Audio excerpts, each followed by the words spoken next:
I'm excited now to introduce our presenter, Peter Loza, for this workshop. Thank you all and have a wonderful session. Go ahead, Mr. Loza. Thank you. Thank you both. But once again, I want to welcome everybody. This session, obviously, we're kind of cut on time, so I'm gonna get to it immediately. But the session is about a linguistic peer mentoring program that we started at the high school where I taught for a number of years, and that is Moreno Valley High School, right? And I don't know if any of you are from Moreno Valley, but our particular high school, and really in our particular district, we have several EL students, right? And many, of course, of those EL students are immigrants. So let me just share my screen. So I'm going to start right away. By the way, again, I was in the profession for all kinds of years. I'm not going to say how many, but a whole lot, right? So I was an administrator for a while. I taught middle and high most of my career. And then now I'm at California State University, San Bernardino, right? Some of you may have gone there. I don't know. So just a little background. But let me share the screen real quick. And we're going to get started on this. And by the way, if you want a copy of this, we will get it to everybody, whoever needs it, right? And there's my email. And, you know, this, let me just tell you real quick why we started this program, right? We noticed that, and I'm going to get to that a little deeper, but we noticed that with our beginners and our early intermediate students, they didn't have the capability, not the capability, they did have the capability, but because of the fact that Moreno Valley High School at that time was 80% Latino, right? So a kid could get out of an ELD class, go, to the cafeteria, wherever, and they can ask anybody, anywhere, right? Say, hey, ¿dónde está la cafetería? Hey, pues mira, ahí está muy cerca. They didn't have an opportunity to practice. Now, these are high school kids now, right? And we know that if we look at adolescent psychology, right, we know that high school kids are a little self-conscious. High school kids want to do everything perfect. And so as a result, a lot of them didn't want to practice anyway, right? So we thought we needed to develop a program that would get our kids to be able to practice, because they could get out of the LD program or the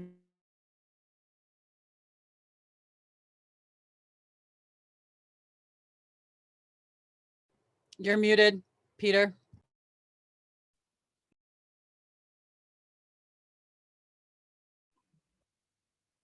Let's see. Okay. There we go. Can you hear me now? Yes. Okay, that's technology, right?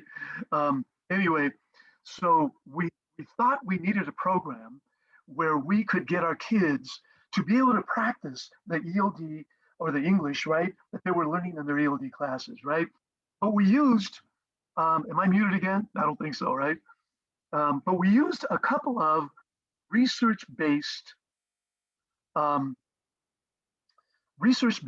methods of doing that. First of all was discourse theory, and all of you know what discourse theory is. You've been working with EL kids for a long time. And so, but we know that discourse theorists, those researchers, right, what they've analyzed conversation, right? But notice what it says there. According to them, face-to-face interaction is a key to second language acquisition, right? So to the extent that we can get our kids to practice face-to-face with somebody based on what they've learned in that ELD class, right? Then we know, according to discourse theory, their English will expand, right? And notice what else it says. By holding conversations, non-native speakers attend to the various features in the input they obtain. They listen. And of course, what they obtain from the people that they hung out with, their mentors, excuse me, right? It was comprehensible to them, right? So notice what it says at the bottom, the more speakers converse, and we know this already, the more opportunity they have to expand language development. So discourse theory was our number one research platform, if you will, right? Then, of course, we looked at research on peer mentoring, right? And excuse me, peer mentoring has been around, excuse me, for a long time. Peer mentoring has been around, at the middle and high school levels for a long time, right? However, we looked and looked for a linguistic peer mentoring programs, right? And there were very few out there, right? There were some, we're not going to deny that, but and we looked at their programs. One was in Colorado, a couple were in the Midwest, but there aren't that many. Now there could be more now, but here's what we wanted about our peer mentoring, and here's what peer mentoring is all about, right? And you can see there, they need to meet a lot with their peer mentors, right? And again, there's peer mentoring programs at the high school and middle school that have to do with working with special needs kids, right? Have to do with, freshmen, and they want to inculcate them into the system, and that works. So there's all kinds of reasons, but very few of these peer mentoring programs had the goal that we had. That is, number one, to give kids the opportunity to speak with someone that they trusted, and we'll get into that. I'll get into that in a second, right? And number two, have that avenue of socialization at a typical high school, namely our high school, right? So peer mentoring says you got to meet a lot, as you can read there, right? And then we know that their mentor, right, gives them, they establish a relationship such where they develop empathy, praise, and attention from that mentor, right? So if that relationship is top notch and it's working well, not only do they get English, but they also have an avenue into the socialization process of a typical high school experience, right? So those are the two main research bases. Now there's others, but these are the two main ones, right?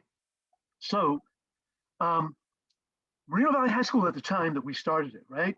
Just real quick, this is kind of the breakdown. We African Americans, 14.5, and you can see we had some Asian students, but you can go down to Latino, and as I already said, 80%, right?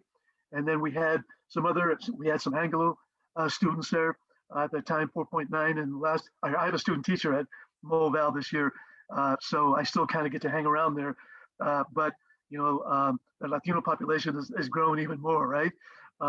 But some Anglo at that time, and that's kind of stayed the same. And so we had and obviously you can see our English learners was 15% of the population. We had quite a few. And at that time, even now, we had quite a few beginners as well as early intermediate students, right? So we had the numbers to start a program that would help these kids with learning English, right? And so notice that these are the services that we had at Moreno Valley High School. I'm not trying to toot my own horn. I was a coordinator. I still taught there, right? But I was a coordinator of the EL program at Moreno Valley High School. But we had a lot of services for our kids. As you can see, the ELD, like your high schools as well, right? ELD 1, 2, 3, and then we had a transitional SEDAI English 1 class, right? So after they finished 3, then they'd go on to that SEDAI English 1, right? Had bilingual classes in core curriculum, right? We had some social science classes in Spanish. Now, having said that, we did have some Arabic speakers, we did have some Mandarin speakers, we had some other speakers, as you can see in our numbers. Now, did we have bilingual classes for them? And let me just say this. What we did for those kids is we made sure that we had material, obviously, that we can get online, and just physical books, right? And whatever it was. And we had a great relationship with UCR. So we would hire a UCR Arabic person, a student at UCR who spoke Arabic and who was doing studying and working at the university. So we would get an Arabic speaker to sit down and help this kid with math, help the kid, or sit in the math class and give them materials. So we also offered core curriculum access to the core curriculum, right, which is a bilingual goal for not just Spanish speakers, the overwhelming majority of our ELs. However, we also made sure that our other students, our Arabic speakers or whatever, that we made sure that we had materials and classes where they could go to learn those that access the curriculum, right? And then we also had a bilingual credit recovery program at Moval, and we had bilingual services. And then, of course, we added the pure linguistic program. So we had a really good program. But I think it got better when we added that peer linguistic mentoring program, right? So those are the services we had. Now, let me just say this. I do student teachers now, right, at Cal State. And again, I'm tooting my own horn, but that's okay. Moval High, even in our own district, I don't know if there's Moval people out there, but we had the better, well-rounded program, probably because our numbers were outstanding as well. But you know, we had a really good program for our kids. However, we needed to improve it, and so that's why we started the pure linguistic mentoring program, right? Okay, let's talk about the rationale. And I'm keep looking at my watch here. Sorry about that. Now, the rationale was for the pure linguistic program. Obviously, I've already said we had 80% Latino, right? But we also included the non-Latino kids. And by the way, we had non-EL kids that spoke those other languages as well, who became our mentors as well, right? So what we needed was a playground, according to Krashen, right? We needed a playground for those kids to improve and practice their English, right? That was a big issue for us. Go out there, you know, I'll never forget, I used to take kids on field trips all the time at Moval, right? And to colleges and universities. And one of the places I would go is to the Claremont colleges, Pomona specifically, Pomona College. They had a great program there. And so we would take our kids, I'll never forget, when we after we would, you know, go to the university, and we would take them to lunch. And then there was a park there, those of you who know the Claremont College area, there's a big park. We would take them there, we'd take soccer balls. Anyway, but I'll never forget one time, one of my juniors, right, we took him to McDonald's, I think it was some fast food place, and he was waiting and waiting and waiting. I said, well, look, go ahead and order, man. What are you waiting for? He says, well, I'm waiting for the Mexican guy to come and take my order. I said, look, brother, you can speak some English. Practice. Oh, Mr. Loza, I really don't know that well. Come on, I know you. Just practice, my brother. And so, you know, I left, and I turned around. He was still waiting. He finally, when the Latino person that was waiting on people got to him, then that's when he ordered. That's what I say about high school kids. They don't want to seem like they don't know what they're doing, right? So, so bottom line is, we wanted them, give them an opportunity to practice that English, right? And look at number 3. The dilemma was the catalyst. That dilemma, that they didn't have a playground, that was a catalyst for us to get that mentoring program for our kids, right? But look at number 4. Again, they didn't have the direct, shall we say, avenue to mainstream high school, you know, socialization issues, right? In other words, could an immigrant student who doesn't speak English ever dream of dating the head cheerleader? Probably not, unless a head cheerleader, you know, knows the language and is willing to cross the avenue, right? Because kids that don't speak English feel that pressure. And in my humble opinion, we still, in our society, feel that assimilationist pressure, do we not? I see it even at the university. I certainly saw it at the high school. There were kids in Moreno Valley High School that I would say, hey man, do you speak Spanish? You can help this kid, you know, we were on a field trip with. Oh, no, Mr. Loza, I don't speak. I knew for a fact. So that pressure, they're still living with that pressure. Here in the US, that pressure is still there to assimilate rather than to acculturate, right? So we wanted to give kids an opportunity to begin to open that socialization door, right? And the way to do that was to have those mentors be a good cross-section of kids who aren't EL kids, right? Kids on the football team, soccer team, kids who are in different clubs. You know, again, let me just say, our kids were immigrants and they spoke, you know, Spanish and other languages. That doesn't mean that they weren't hanging out with each other. they themselves were a social group. However, that wasn't an avenue into the mainstream part of it, right? And the other issue is we wanted to give our mentors the opportunity to build some empathy for our kids. You know, high school kids, and again, I worked with them for a million years, you know, to build some empathy, to build some caring. And I'm not saying that they don't care, but sometimes it's tough for them to cross that line, to have that empathy, sympathy and empathy for other students on campus, right? So it worked both ways. Our mentees got a whole lot socialization. Our mentors, because a lot of them would come and say, hey, Mr. Loza, I didn't, because we had a little girl from Syria, right, at Boval, and she would tell me some of the stuff that she went through in Syria. My God, you know, the bombings, you know, the whatever, you know, a lot of her family members were unfortunately killed, and so you can imagine. And so kids would come to me, our mentors, sometimes tears, right? And I would know these kids, and I would never dream that these kids would come to me in tears. Hey, you know what? This kid from, you know, he happened to have a couple of kids from China, right? He says, you know, he told me that his dad was arrested, you know, and spent, you know, 10 years. He couldn't see him for 10 years. And, you know, the kid starts crying, and he's almost having me in tears. My point is that we gave these mentors, you know, the opportunity to understand what these kids go through. And that to me was the best part of this program, right? And so you can see number 5 there. The program was developed and initiated by a grant that we wrote, right, through UCR, and that was a number of years ago, a few years ago, right? And so we actually got some money to start it, right? Okay, I'll take questions at the end, okay? That's why I'm gonna rush a little bit more, right? Okay, let me show you the goals that we had for the program, right? Obviously to accelerate English proficiency. That was the main goal, but the objectives were, you know, we selected an ethnically diverse group of juniors and seniors. Now, you'll say, well, you know, you had 80% Latinos, how kind of diverse can you be? Are you kidding? Us Latinos, Chicanos, Raza, whatever you want to call us, right? We are the most diverse population. You take somebody from Mexico that is from TJ, Tijuana, no?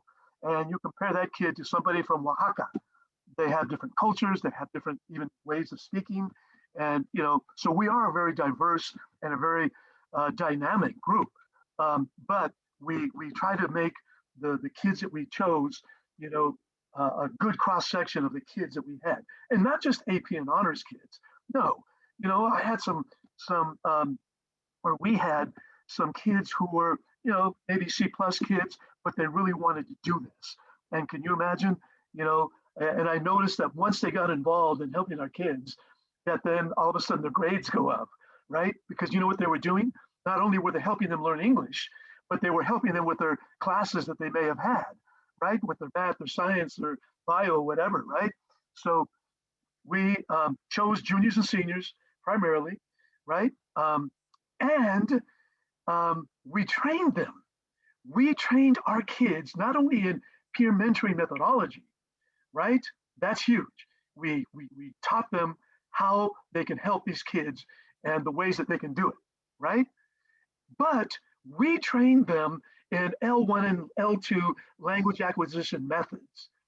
Those high school kids knew about Krashen. Those high school kids knew about, you know, Cummins. Those high school kids knew about Chomsky, okay? Because that's what I teach my university students. You know, I teach a class and you know, in bilingual ed, right? And so we train them. And of course, we train them in multicultural competence. What is multiculturalism? What is that all about? And why should you be proud of who and what you are, right? And so we taught them all those things. And we had 2 weeks of workshops after school, right? So you know they really wanted to do it, right? So we trained our teams. And so, you know, it's really great because you could mention, you know, hey, okay, give me Krashen's 5 hypotheses of second language, and kids would know it. Okay, affective filter. Oh man, okay, good. So we would train them so that they would really get into it and they would know exactly what to do once they got together with their kids, right? And so that was a big part of it, right? And then our other objective, we established a peer mentor protocol, right? Meaning how you're going to meet and how often they were going to meet, right? We would screen them.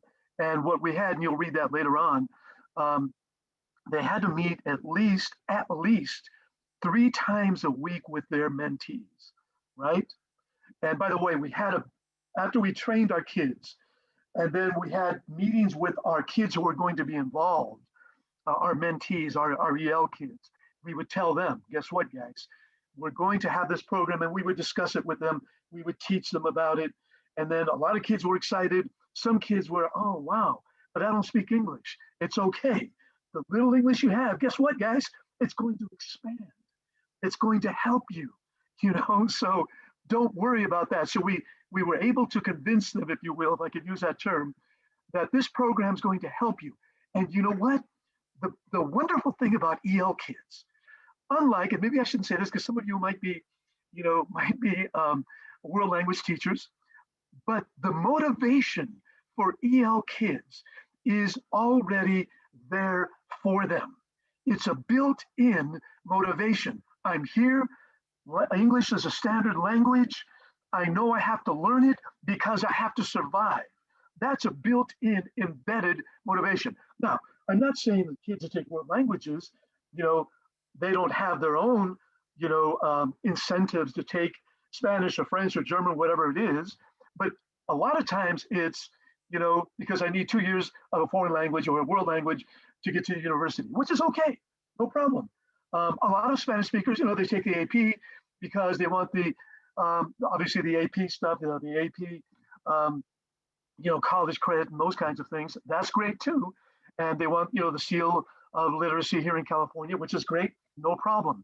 However, for our EL kids, and you guys know this, the built-in mechanism for wanting to learn, that motivation is there. So they want to do it quicker than they possibly can. Remember, a lot of these kids just got here as juniors. A lot of these kids just get here, some as seniors. You know that. At Moval, we had all kinds of kids from 9th all the way to seniors, right? That's another issue, and I'd get into it later. But we used to do all kinds of wonderful things for our ELs that got here as juniors and seniors. But you can see that they were going to meet at least 3 times, and they would attend, whenever possible, EL with their EL kids in ELD classes. So they'll know what are they studying right now in their ELD. Now, they would only go 3 times a week. And rather than being a TA, let's say, they would take the ELD class with our EL kids, okay? So they knew what was going on. And so when they got them outside, they would kind of reinforce. But then they would also talk about, we talked about TPR, of course, and, making it comprehensible. So they knew exactly what to do to make what they were talking comprehensible with these kids, right? So, so they had to meet at least 3 times on campus, okay? And that could be at lunch, that could be before school, after school, in the library. We wanted them to meet really 5 times. Now, some of the mentors had, 0 period, so they couldn't meet before school. So they would meet at lunch and those kinds of things, maybe after school. A lot of them had a 7th period, after school. So then, it was during school and primarily during lunch. However, a lot of them would say, hey, you know what? I'm going to a football game tonight.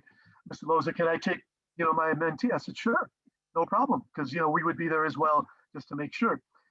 Or, the other thing is it says objective number 1 here. We would take them on a lot of field trips. And, we would take them primarily to universities, but we would take them elsewhere as well. But that way they would hang out with their mentors, our mentees, right? And then they could see what's going on at the university. They would talk about what's happening. And so that was a good way for them to enhance the linguistic interaction. So we did the best we could. And again, they weren't just helping them with English, they were helping them also with other classes that they had. our EL kids, right? So now, how did we assess the program? And by the way, we met with both mentors and mentees at least 4 times a month, if not more. And when I talk about the issues that you have to think about when you start this program, I'll tell you some of the things that we implemented so that some of the issues, some of the problems, because every program has problems, right? And so I will get into that in a second, right? And here's the way we assess the program, right? We did it informally. We would talk to our mentors. We would meet with our mentors and mentees, right? 3 times a month or more, right? And just to see what's going on. How are things going? What's happening, right? So that was an informal. And at times, the mentee would come, and this happened, and say, hey, Mr. Loza, you know what? My mentor hasn't shown up for our meeting in the last 2 times. So I would talk to the mentor and we would get things, oh, Mr. Loza, I had to take a couple of tests. So we would work it out. Or, I just realized I don't want to do it anymore. Okay, no problem. Why didn't you tell me that before? So that was our informal. We would keep tabs on it big time. And you're probably saying, well, how did you have time to keep tabs? We made time one way or the other, because all the other things that go on at a high school as a faculty member, it is tough, but it can be done, right? And so we would use their ELD classes to see how they're doing in English, and obviously their overall GPA, right? That's another informal way, right? We would take their LPAC back then. It was the CELT, no more CELT, right? The LPAC, but we would take their annual to see the growth in our kids, right?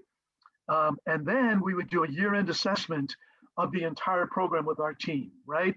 And we would use a multiplicity assessment factors. For example, year-end individual interviews of both mentors and mentees. That was huge. We talked to them, even though we were doing that, every week, all the time. But at the year end, we'd say, okay, how are things going? How did you like the program? Do you think you learned a lot of English, or whatever? We had a protocol of questions that we would ask, right? Then we would do group interviews of both the mentors and mentees, right? Separately. How did it go? What can we do better next year? How can we make it better, right? And then we had a test that we would use called the implicit association test, basically a multicultural test for both the mentors and mentees, right? We wanted to see if their understanding of because our kids, like I said, we had Arabic kids from Egypt, Syria, and all over the world.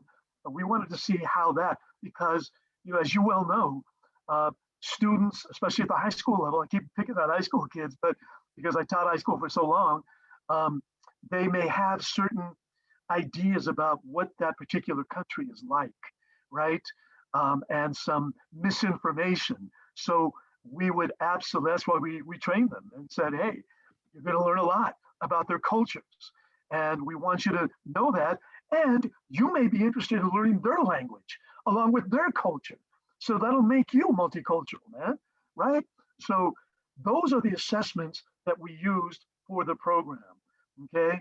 And it worked well because it informed us of how we could make it better and better and better, right? And the year end, you can see, this is again the CELT, but you can see we just have just a few just to show you guys, but obviously we would assess everybody. But you can see student number 1 in that when that kid first got to us in the program, right? You can see the CELT scores there, the LPAC scores, they were a little lower. And then after that, the first year that they were in the program, they spiked, right? Again, not only because of our program, I'm not going to take all that credit. However, in addition to, the ELD program, the bilingual program that we had, and as you well know, the more primary language they have, the more they have to transfer, right? We know that already. But having our program, just help those kids, latch on to English like nobody's business, right? So everybody improved. You can see student number 2 was already a little bit higher, but after the second year, got even higher after being in the program. So it did help, and our scores were and if I showed you a 5-year, they were just continually going up and up and up. So the program overall helped our kids, bottom line, and in more ways than one, right? Now kids, wanted to go to a football game, volleyball game, whatever. They wanted to be involved because their mentors were helping them. They wanted to go to a school play, okay? Where previously, our kids, well, what's a school play, Mr. Loza, right? They wanted to be involved, and we want them. That's what we wanted. We wanted to give them that socialization avenue, right? So they feel really a part of Moreno Valley High School or whatever high school they happen to be at, right? And here's just a couple of photos of, this is just all our mentors and mentees. By the way, that's Cal Poly Pomona. We took them there, and they were having a good time. 8-minute reminder before. How long? 8 minutes. 8 minutes, okay. But yeah, that's a trip that we took. And here's one of our mentors and mentees. She is the mentor, and she is the mentee. And let me tell you, this young lady, she was a junior when she got to Moval. And after the program, she was there, put her in the program. And then with her wonderful mentee, she was able, because she brought her grades from Vietnam, they're Vietnamese, right? And so she was able to go to a 4-year university. Now her English got so much better after our mentor-mentee program, but she worked hard as well, okay? So, and then one final picture of these guys. Now, just real quick, challenges of the peer mentor program, right? Obviously identifying the interested mentors. That's a challenge. It took us a while because some kids said, yeah, I want to do it. But guess what? They were AP, they were, they had a zillion things going on. They were athletes. They were in 5, 6 different clubs, and so we had to do a good job of making sure, because we would tell them, hey, listen, do you have time for this? It's going to take time. And a lot of them didn't. So, it would take us some time to identify those kids, not only who were interested, but who we thought would be good for the program, right? And then, of course, scheduling the meeting times for our mentors and mentees. Sometimes we wanted to do it during school, and then a lot of times we did it after school, and then sometimes we had to do it before school. So that was an issue, right? And then, of course, the pairing of mentors and mentees. That took some time, because we said, well, will student A go with student B? Well, let's talk about it. So it took us a while to do that. And then monitoring of the program, that takes some time, because, it wasn't just me, but two of my other colleagues who were supposed to be here with me. But we were doing all kinds of other things as well. So, but we made the time, even though we had to pay a price sometimes, right? But the administrative support can be an issue at times. Luckily, at Moval at the time, we had a principal who was behind us 110%. But I can see where that can be an issue, right? And then guess what? How long are we going to continue virtually? If we try and do it on a virtual basis, not that we couldn't, I think we could, but it will be a whole lot more challenging, right?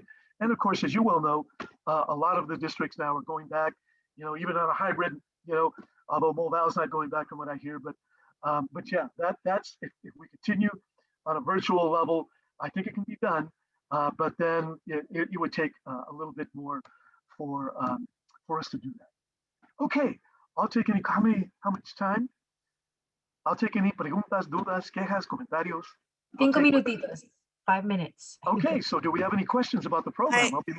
Hi, good morning. My name is Elsa. Thank you so much. I do have a question about time expectation. Did you have time expectation for their meeting during lunchtime? Yes, they had to meet for lunch together, and we wanted them to stay the entire lunch period. Okay, that was the expectations. Now, sometimes it didn't always work that way, but we really, really pushed that, because they can get a whole lot of linguistic, resources, just at lunch itself, right? Because, a typical high school, all kinds of things are going on, right? There could be a dance team dancing in the middle of the quad or something. There could be, guest speaker or whatever. There's just, excuse me, there's all kinds of things going on. So we wanted them to be together for the entire lunch period. Now, did that always work? Not always, because I think the good thing was a lot of times our mentors would introduce them to their friends, and then that our mentee would then become a part of that social little group, right? So yeah, the entire period, Yeah. if possible. I'm just along with that, I have a daughter who's in high school, and I've always like sort of encouraged her to meet up with ELs, and Sure. she said, I want to spend time with my friends. So I just wondered if some students would also bring the mentee to their friend group.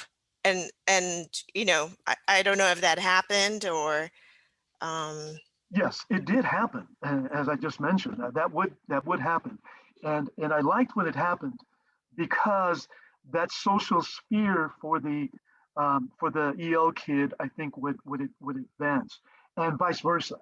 Their friends may never even met an EL kid, so I think it's good for kids both ways. Absolutely, thank good you so question. much. This has been very inspiring. Thank you. Let me know if you need more information. I left my you know, the I think oh yes, I did my email, right? I did. So We, any we, questions, shoot we've me been the adding email. your email to the chat. Yes. Okay, yes, thank you. Any other questions? Hi, yes. You had mentioned that you used grant money. What type of grant money did you use for this? How did you get money for this?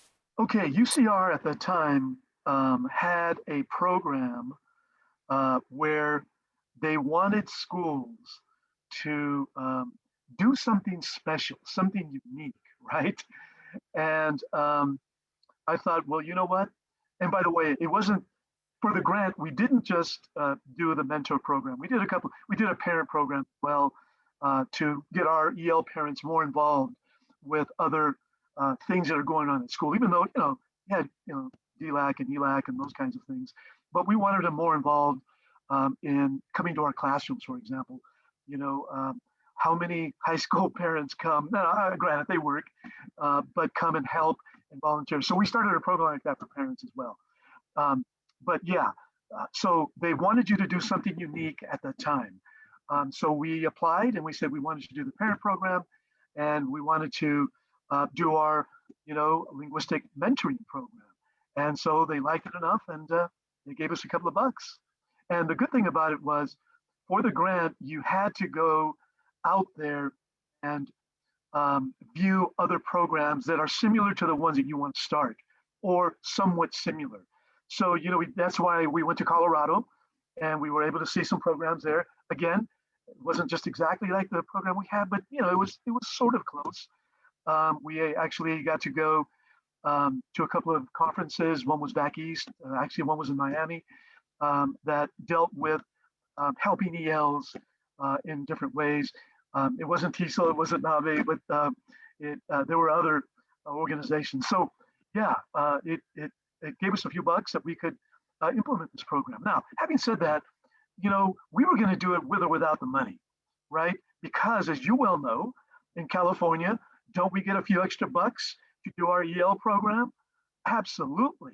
So we were going to tie into that to make sure that we would be able to do it. So if you're in California, and obviously all of you are, you have, some LCAP money to help us, right?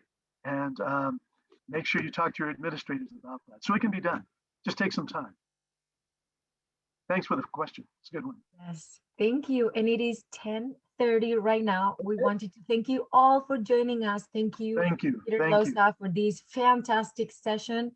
We will now take a 10-minute break before you enter into your next workshop.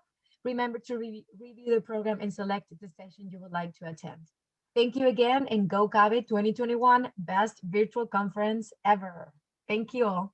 Thank you. Thank you. Thank you. Grazie. Grazie. Danke Grazie. schön. Merci beaucoup. Right? And come on in Vietnamese, no? I have one last question. Is the program still going on? You know what? Obviously, I left in 2016, Mhm. and yes, it was. But you know what? They have cut it short a little. But Okay. and again, I think I mentioned that I do have a student teacher there, so I Mhm. still interact with some of the people there, and they're saying, yeah, it's there, but we need you back, Mr. Loza, so that we can do it the way that we used to do it, right? And of course, now with the pandemic, obviously no, Right. they Right. haven't been able to do it. So yeah, but Yeah. the pandemic is going away, hopefully, Yeah. right? Yeah, I mean, parents in our district or in one particular school have really, brought this up of the need and the benefits of a program like this. So Great. this is a very good start for us to look Sure. at what was done there. So thank you so Absolutely. much for sharing the information. No problem. My Thank you very pleasure. much. Thank Bye-bye. you. Thank you. Thank you for these beautiful conversations. We love it. We need to, we're going to close the session. We need to open up another one. No Peter, problem. it was amazing meeting you virtually. Great, great. We Okay, love same here. Thank you so much. Take care, and we'll see you next year, right? Yes, we will. Thank you All so right. much. Bye-bye. Happy Saturday. Okay, same to you. Bye-bye. Nos vemos. Gracias.